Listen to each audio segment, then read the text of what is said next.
All right, welcome to Bare Knuckle Binder. Welcome to the channel. Today I'm working on some Coleman stuff.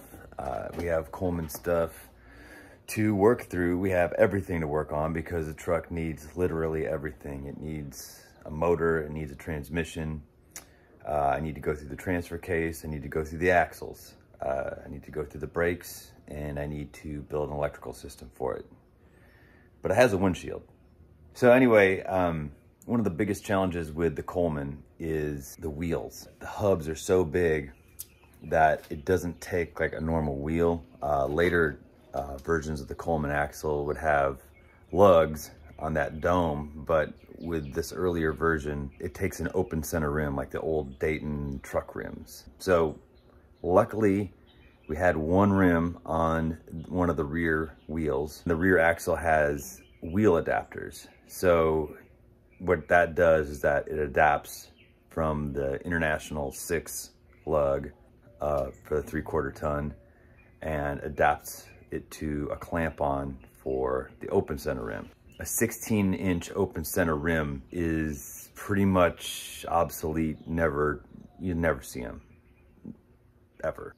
I figured the biggest challenge would be finding these rims, but I think I figured something out, and I'm pretty excited about it. So I'm gonna test it out on video so I can look like an idiot if I'm wrong, but I can gloat about it heavily if I'm right. All right, so this is the Coleman rim, the open center 16-inch rim. This is the lock ring for it. This is a June bug that is not doing too great. And this is the rear axle wheel adapter. Now, how this works is this rim, I mean, it's basically your normal lock ring wheel. But I'll show you how it goes on there. He's making a break for it. All right, so I'm gonna put this here just as a block. All right, so this is the wheel adapter. So this right here is a spacer that it does two things. It allows the valve stem to come out through here from the rim. And there's these blocks here. See this one here, this one here. You'll notice the rim here has blocks on it there that align with that. So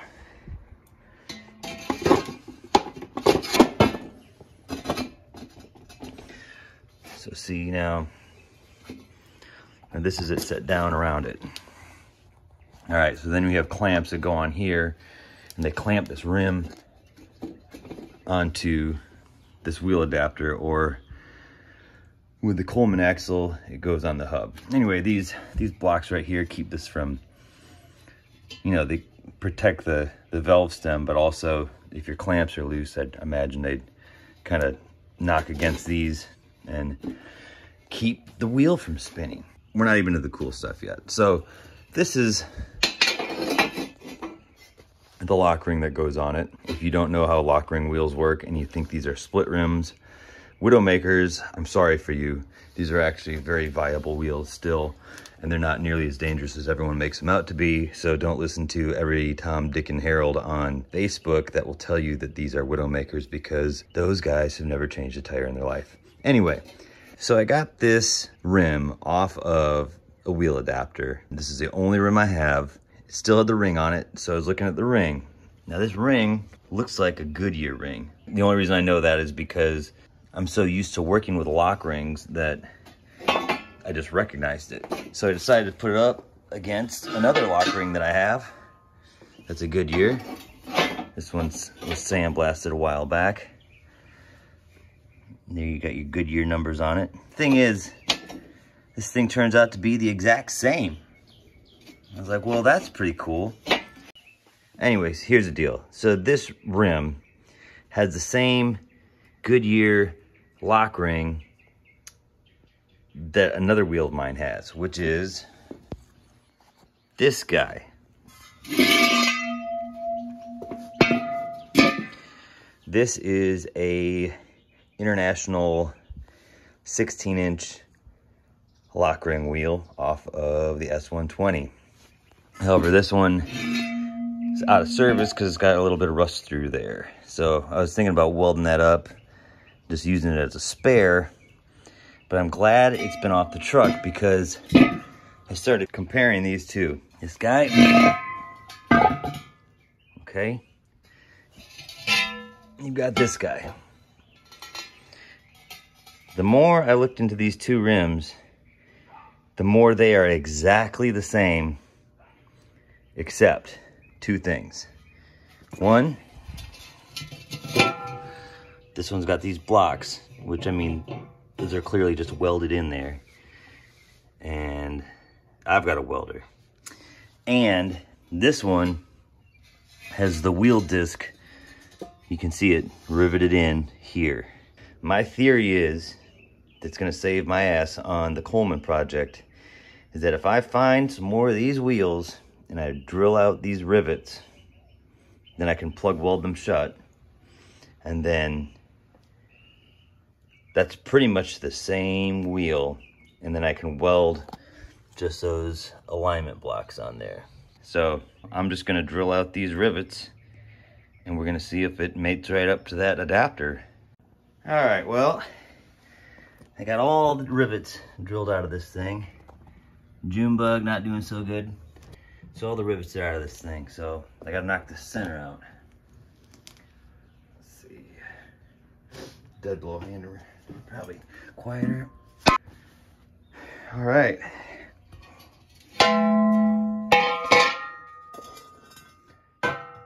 All the rivets taken out of that thing.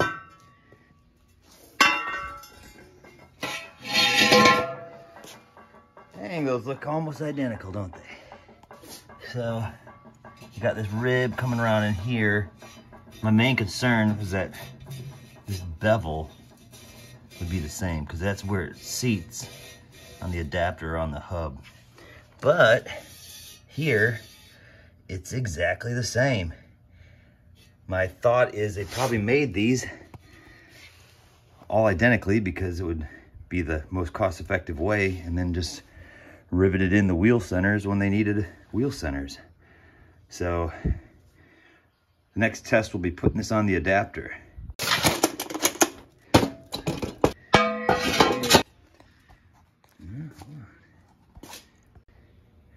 Boom. Perfect fit. I mean, that just saved me so much time in tracking down impossible to find rims. Now I just gotta find 4 International 6 wheels and just cut out the centers. Bing, bang, boom, just like that. It's exactly what that rim is. So, the Coleman Chronicles continue. It's a pretty good first step in the right direction for getting this thing done. Okay, so I was getting ready to edit this video and I realized I could show you a little bit more. I'm gonna show you how it clamps on the wheel, how it fits on the Coleman hub, because I got the axle in my garage now, and I'll show you the wheel wedges. And I found some imprints on the rim. So first is this imprint on the rim. I went over it with some spray paint and then rubbed it off to get the imprint. And it says here, Goodyear LTS, made in USA, date stamp of October 1951. And it looks, this part is kind of corroded off, but it looks like 5.50, so it'll be 5.5 inches. The width, so it's probably 16.550. And it looks like there's a character after it. I'm wondering if any of those signify like an open rim. The other one there, all I could really make out on that one was the 550 part. This is how it clamps on to the Coleman hub. I've got the Coleman axle in here right now, and these are the clamps.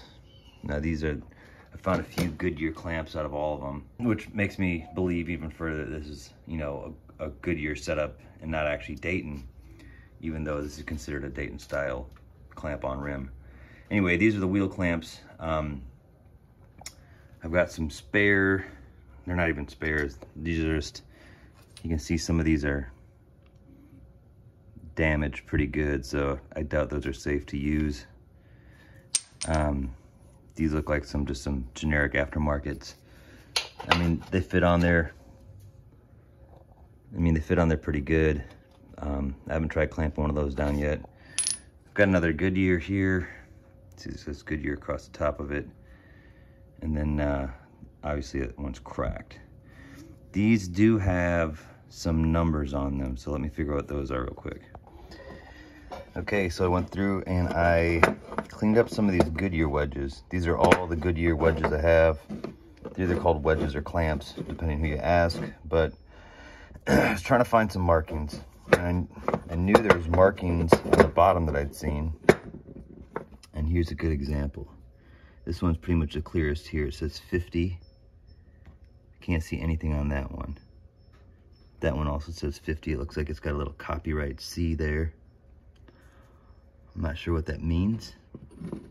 Could mean copyright, could mean something else.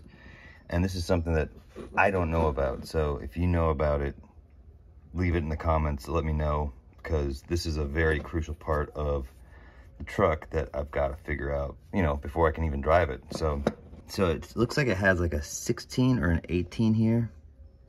It's hard to read. It almost looks like an 18, but then I found on this one that seems to be the most torn up. See, it's cracking. It's not safe to use anymore. That is definitely a 16.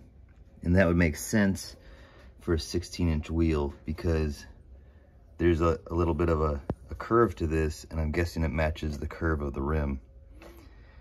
I mean, this is just me guessing on this stuff. So like I said, if you know better, correct me.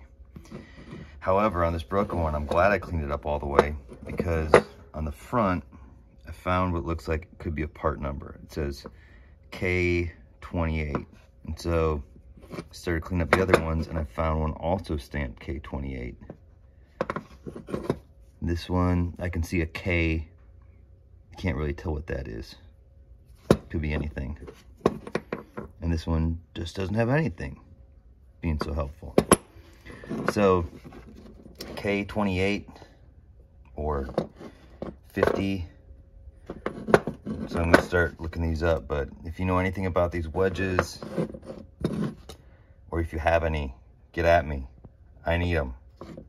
All right, so I feel like we made some pretty good progress. That whole epiphany about the wheels being the same rim, I mean, that's gonna be a lifesaver.